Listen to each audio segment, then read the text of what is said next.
When my dad accepted Christ, his life was forever changed. He was an alcoholic. Here's an old picture that I found of my dad back in the early 1950s. And in the background, you see his welding shop there that he used to work. I worked alongside of him. And a picture of him carrying a case of beer. This was on a Sunday morning.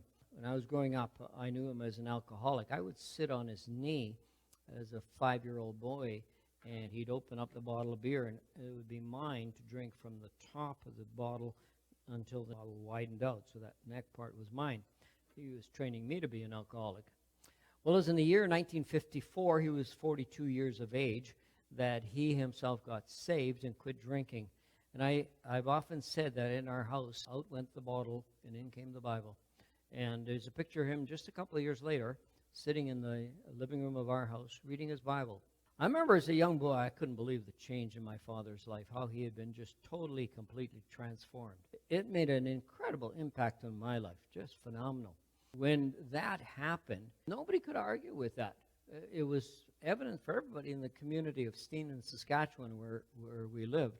And nobody could argue with the change that he brought.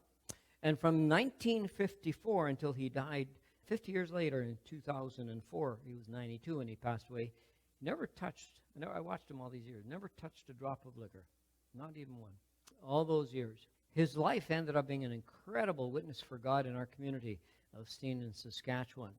He was very proud of that 1958 Chev Bel Air that he had purchased, and picture of him standing in front of it. The fella he bought the car from owned the GM dealership in our community, and his name was Lauren Bush, and he made this statement about my dad. He said, and I quote, "I'm not sure about religion, but it sure has done Alec Azerny a lot of good." So it says, "Therefore, if anyone is in Christ, he is a new creation. Old things have passed away, behold, all things have become new."